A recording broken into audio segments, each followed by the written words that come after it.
Good morning बच्चे, कैसे हैं आप लोग। उम्मीद करता हूँ सब कुशल होंगे। मैंने पिछले वीडियोस में वॉइस के बारे में बताया था। चलिए उस वीडियोज को आगे बढ़ाते हैं। मैंने टेंस का वॉइस बताया था, उसके इंट्रोगेटिव और नेगेटिव के बारे में आप लोगों को बताया था और आशा करता हूँ आप लोग अच्छे से समझ गए होंगे। अब चलिए आगे बढ़ते हैं और हम सीखते हैं वॉइस की कुछ नई चीज़ें। डबल ऑब्जेक्ट वाले सेंटेंसेज का वॉइस होता है, इन्फिनिटिव्स का वॉइस होता है, वो सारे बारी बारी से हम लोग पढ़ेंगे। और लास्ट में एक मास्टर रूल जो मैंने बताया आप लोगों को बताऊंगा, जिससे आप 1 मिनट में 10-15 वॉइस आसानी से हल कर लीजिए एग्जाम्स में। तो डबल ऑब्जेक्ट वाले सेंटेंस का ऑब्जेक्ट जो है सो 2 प्रकार का होता है। एक होता है डायरेक्ट ऑब्जेक्ट और एक होता है इनडायरेक्ट ऑब्जेक्ट। तो डायरेक्ट ऑब्जेक्ट जहां से व्हाट का जवाब मिले वह कहलाता है डायरेक्ट ऑब्जेक्ट। मैंने वीडियो बना रखा है, आप उसको देख सकते हैं। और इनडायरेक्ट ऑब्जेक्ट जहां से होम का जवाब मिले, यानी कि सीधे हॉट टिप्स में आपको मैं बता दूं, जो नॉन लिविंग थिंग्स है और वह ऑब्जेक्ट के रूप में आया है नाउन, तो वह कहलाता है डायरेक्ट ऑब्जेक्ट। और जो लिविंग थिंग्स है नाउन के रूप में आया है वह कहलाता है इनडायरेक्ट ऑब्जेक्ट। चलिए आगे देखिए, अब इसका वॉइस बनाने के लिए सीखिए। एक्टिव वॉइस में, एक्टिव वॉइस में हम लिखते हैं सब्जेक्ट प्लस, और जो भी ऑब्जेक्ट आते हैं तो वो हमेशा ध्यान रखिएगा जो मेन वर्ब के बाद ही ऑब्जेक्ट आता है। बिना मेन वर्ब का ऑब्जेक्ट आता नहीं है। तो मेन वर्ब टेंसेज में ही आते हैं ना। तो टेंस का ही एक तरह से वॉइस है, लेकिन टेंस में जो मैंने किया था उसमें सिर्फ एक ऑब्जेक्ट था, इसमें ऑब्जेक्ट 2 है, बस थोड़ा सा ही अंतर है जो समझिए। Subject plus auxiliary verb plus main verb plus indirect object और प्लस डायरेक्ट ऑब्जेक्ट। ये डायरेक्ट ऑब्जेक्ट यहाँ भी आ सकता है, ये यहाँ भी आ सकता है, और जब ये यहाँ पे आएगा इसमें हमको 2 लगा देना है बस।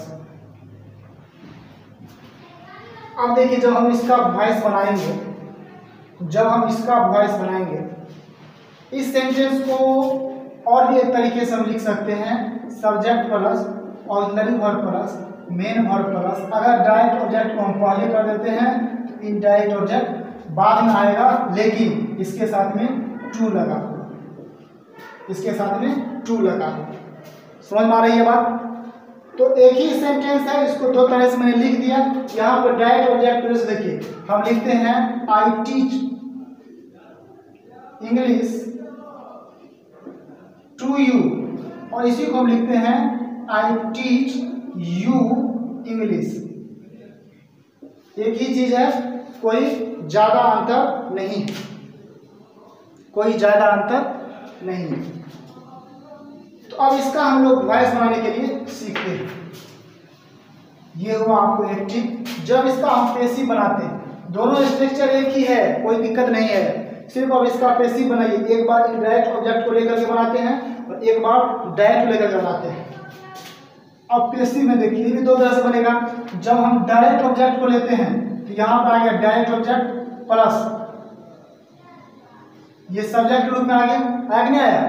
अगर ऑक्सिलरी वर्ब है, अगर ये है तो यहाँ आएगा, अगर ये है तो यहाँ आएगा, अगर ये वाक्य में नहीं है तो यहाँ नहीं आएगा। मैंने टेंस में बताया था, आप लोग देखिएगा समझ में आएगा। ऑक्सिलरी वर्ब अगर पहले से है तो यहाँ भी आ जाएगा, अगर ये नहीं है सीधे मेन वर्ब है तो ऑक्सिलरी वर्ब आएगा, लेकिन is are am was were के रूप में आएगा, और उसके बाद सीधे V3 आएगा। लेकिन अगर ऑक्सिलरी वर्ब पहले है तो मान के चलिए ये ऑक्सिलरी वर्ब मैंने यहाँ लिख दिया। अब जो V3 लाएंगे तो V3 बोलता है हमारे साथ एक असिस्टेंट चाहिए, कोई भी चाहिए, तो उसके लिए आएगा बी और बी। अब डायरेक्ट ऑब्जेक्ट है तो यहाँ पर V3 डालिए आप। V3 के बाद इनडायरेक्ट ऑब्जेक्ट 2 के साथ आएगा और उसके बाद आएगा बाय एजेंट। एग्जाम्पल समझ में आएगी। दूसरा है, अगर हम इनडायरेक्ट ऑब्जेक्ट को यहाँ पे लाते हैं plus, indirect object plus auxiliary verb है तो आएगा, अगर बी में से किसी को आना है तो वो भी आएगा। मैंने पिछले वीडियोज में आपको बताया है बी कहाँ आता है कहाँ नहीं आता, आप उसको एक बार जरूर देखिए। उसके बाद V3, उसके बाद अब देखिए डायरेक्ट ऑब्जेक्ट यहाँ आएगा तो उसमें 2 हमको नहीं डालना है, direct object plus by agent. अब देखिए मैं आपको बना के दिखाता हूँ वही एग्जाम्पल को। आई टीच यू इंग्लिश, पढ़ाता हूँ क्या, तो इंग्लिश पढ़ाता हूँ, इंग्लिश हो गया डायरेक्ट ऑब्जेक्ट। किसे, तो यू को पढ़ाता हूँ, यू हो गया इनडायरेक्ट ऑब्जेक्ट। तो मैंने बताया जो लिविंग थिंग्स है वह होता है इनडायरेक्ट ऑब्जेक्ट और जो नॉन लिविंग थिंग्स है वह होता है डायरेक्ट ऑब्जेक्ट। देखिए इसमें ऑक्सिलरी वर्ब नहीं है, मैंने क्या बताया अभी, जो अगर ऑक्सिलरी वर्ब नहीं हो तो बी बीइंग बीइंग में से अगर ये एक्टिव में नहीं है, अगर ये एक्टिव में नहीं है तो पैसिव में ये भी नहीं होगा। अगर ये एक्टिव में नहीं है तो पैसिव में ये भी नहीं होगा, अगर ये एक्टिव में है तो पैसिव में ये भी होगा, बाकी सब वैसे रहेगा। अब समझिए एक्टिव में ऑक्सिलरी वर्ब कहीं पर है, is are am was were have कुछ है कहीं पर नहीं है। अरे एक्टिव में देखिए is are am was were कोई ऑक्सिलरी वर्ब है नहीं है, तो पैसिव में भी ये बी बीइंग बीइंग नहीं होगा। अब देखिए इसका बनाते हैं, पहले हम इसको लेके चलते हैं। यू पैसिव बना रहे हैं, यू के बाद मैंने बताया ऑक्सिलरी वर्ब, चूंकि टीच है V1 है प्रेजेंट है इसीलिए यू के साथ में आर।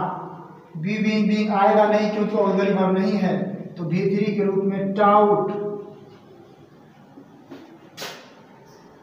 अब इंग्लिश बाय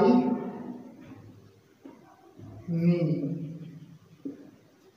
समझिए दूसरे तरीके से इसको बनाए दिखाते हैं।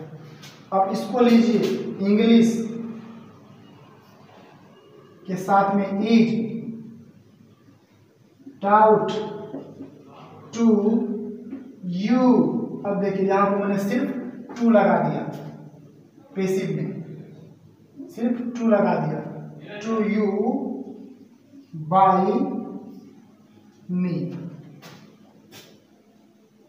देखिए एक और एग्जाम्पल आप लोगों के सामने में रखने का प्रयास करता हूं, तो आप लोग आसानी से समझ जाइए।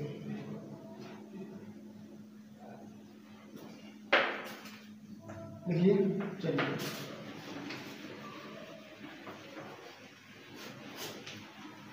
चलिए देखिए, he has presented a ring to her. He has presented a ring to her. He has presented a ring to her. उसने उसके सामने या उसने उससे, यानी कि ये उसने हो गया लड़का और ये उसने हो गई लड़की। उसने यानी कि लड़के ने एक रिंग दिया उपहार के रूप में, किसको, उस लड़की को प्रस्तुत किया, उस लड़की के सामने एक रिंग प्रस्तुत किया। तो देखिए हैज प्लस V3, इसमें ऑक्सिलरी वर्ब, ये एक्टिव है, इस एक्टिव में देखिए ऑक्सिलरी वर्ब है, ऑक्सिलरी वर्ब है तो ये भी होगा। अगर एक्टिव में ऑक्सिलरी वर्ब है तो पैसिव में बी बीइंग बीइंग होगा, अगर एक्टिव में ऑक्सिलरी वर्ब नहीं है तो पैसिव में बी बीइंग बीइंग नहीं होगा, बाकी जैसे लिखा है वैसे ही रहेगा। बनाइए, हर है, ये हो गया इनडायरेक्ट ऑब्जेक्ट, ये हो गया डायरेक्ट ऑब्जेक्ट। इसको लेके बनाना है, इसको लेके बनाइए। तो हर के लिए क्या आ जाएगा, सी। अब पैसिव बना रहे हैं, सी के साथ में हैज। अब हैज ये V3 है इसीलिए बीन आएगा, बिफोर रहेगा तो बिफोर वाला बीन आएगा, V1 रहेगा तो बी आएगा, तो V3 है इसीलिए been. He has been presented a ring by him। समझ में आ गई? आराम से देखिए ना, आराम से देखिए, बिल्कुल टेंस का ही, बिल्कुल टेंस का ही है। सिर्फ इसमें दो ऑब्जेक्ट हैं, टेंस में एक ऑब्जेक्ट थे, इसमें दो ऑब्जेक्ट है और टेंस में एक ही ऑब्जेक्ट हुआ करता था। बाकी सारा रूल सेम है, पिछले वीडियो का आप लोग देखिए। अब हम इसको लेकर के बना रहे हैं, ये ring has being presented to her by him। बस थोड़ा सा ही अंतर है डबल ऑब्जेक्ट वाले में। जब इनडायरेक्ट ऑब्जेक्ट को एज अ सब्जेक्ट यूज करते हैं पैसिव वॉइस में, तो डायरेक्ट ऑब्जेक्ट को, तो इनडायरेक्ट ऑब्जेक्ट में हमको टू लगा देने होते हैं। और जब इनडायरेक्ट ऑब्जेक्ट को पैसिव के रूप में, पैसिव के सब्जेक्ट रूप में लाते हैं, तो डायरेक्ट ऑब्जेक्ट को वैसे लिख दिया होता है। बाकी टोटल नियम, टोटल जितने भी रूल्स हैं, जो बनाने के तरीके हैं, सब इस टेंस को ही फॉलो करता है। अगर इसका इंट्रोगेटिव बनाएंगे तो भी मैंने पिछले वीडियो में बनाया है, नेगेटिव बनाएंगे वो भी वैसे होगा। सिर्फ इसमें दो ऑब्जेक्ट है, उसमें एक ऑब्जेक्ट था टेंस में, इसमें दो ऑब्जेक्ट है, बाकी कुछ नहीं। बाकी सारा रूल्स टेंस के वॉइस का ही दिया गया है। बस अब आप लोग इसको समझ लीजिए, अच्छे से देख लीजिए, और उम्मीद करता हूँ आप लोगों को ये समझ में आई होगी। चलिए अब हम नेक्स्ट करेंगे इन्फिनिटिव का। नेक्स्ट हम लोग करेंगे इन्फिनिटिव का वॉइस। जरा आप उसको देखिए।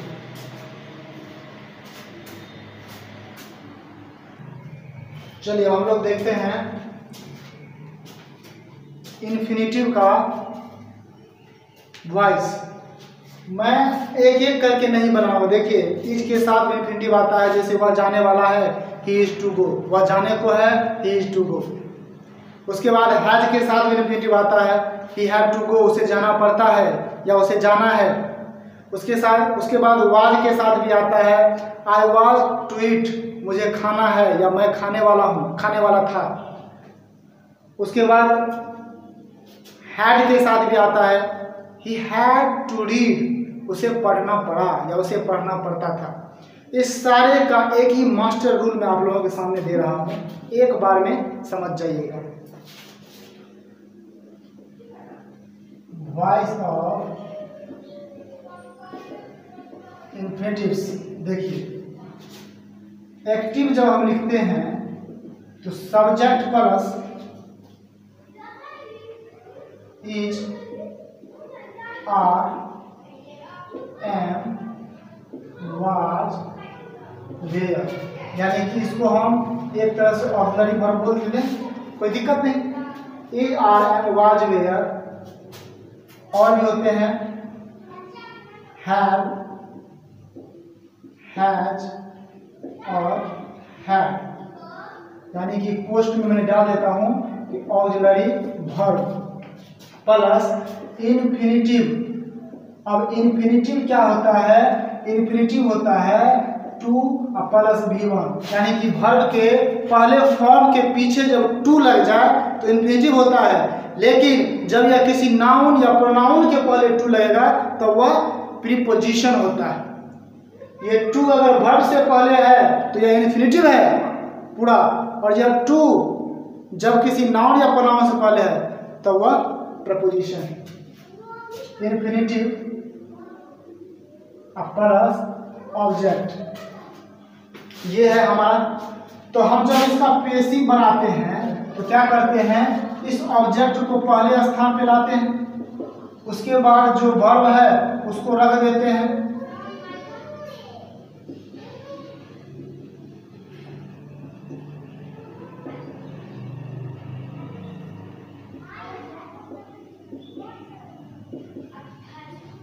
उसके बाद देखिए मैंने इससे पहले भी वीडियो में बता चुका हूं और इससे अभी तुरंत कुछ देर पहले बताया, अभी भी सुनिए।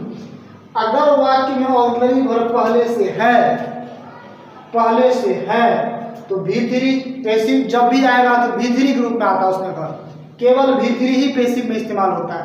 तो V3 अपने साथ एक असिस्टेंट को लाता है, अगर ऑक्सिलरी वर्ब है तो बी, बीन, बिंग में से उसके भर से मध्य असिस्टेंट है 3 ठो, बी, बीन और बिंग, इसमें से किसी एक को लेके आता है। बीन V3 के लिए, जब एक्टिव में V3 रहे तो बीन, एक्टिव में V4 रहे तो बिंग, एक्टिव में V1 रहे तो बी। अब बताइए एक्टिव में क्या है, इन्फिनिटिव में V1 है कि नहीं है? अरे V1 है कि नहीं है तो क्या आएगा, B आएगा।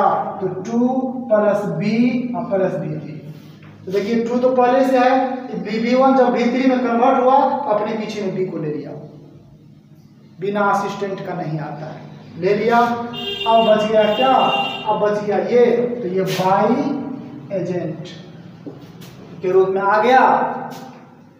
अब इस पर बनाइए, ये है मास्टर रूल, ये है मास्टर रूल, यानी कि एक ही रूल से सारे इन्फिनेटिव्स का वॉइस आसानी से बन जाएंगे। अब देखिए बना के दिखाते हैं, आप भी कीजिए। He has to beat them. He has to beat them.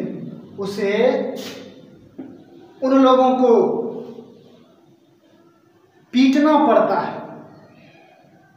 या पीटना है, दोनों एक ही चीज। तो पीटना है तो किसे, उन लोगों को, ऑब्जेक्ट तो मिल गया ऑब्जेक्ट, तो ये है आपका एक्टिव।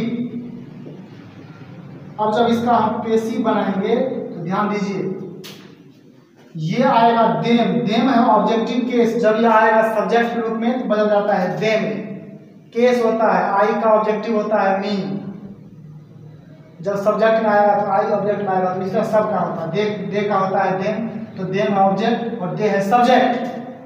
दे के साथ में हमको लगाना है क्या, हैज नहीं, हैव लगाना है। They have to be beaten by him. देखिए कितना इजिएस्ट, कितना सिर्फ टू बी प्लस बी, बस और कुछ नहीं करना। बाकी जो जैसे होता है रूल्स वैसे ही करना है। इसको यहाँ लाने हैं रूल्स होते हैं, इसको वहाँ जाने हैं ये रूल्स होते हैं। ऑक्सिलरी वर्ब है तो आएंगे, तो कोई बी से एक आएगा, आया B,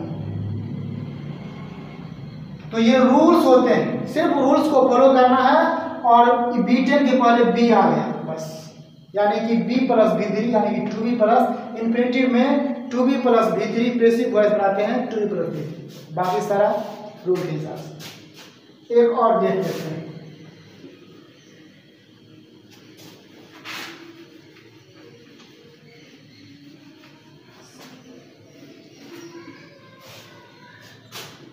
Raju active, Raju is to cheat me, Raju मुझे ठगने वाला है।